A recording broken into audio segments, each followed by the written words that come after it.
From the takeoff structure, the wires carry the electricity up and over the canyon walls at 230,000 volts.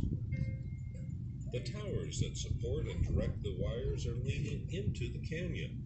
These are cantilever towers, designed to ensure that the wires do not touch the walls of the canyon and short out. Now look downriver, midway on the canyon wall, and you will see a rectangular concrete building with 6 poles.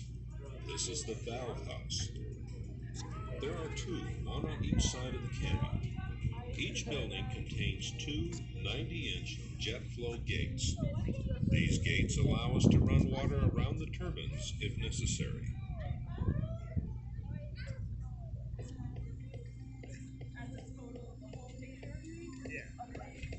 Above the valve houses, stretching across the canyon, are 6 3.5-inch diameter cables. If you follow the cables to the right, you will see the lifting mechanism of the crane that is supported by the cables.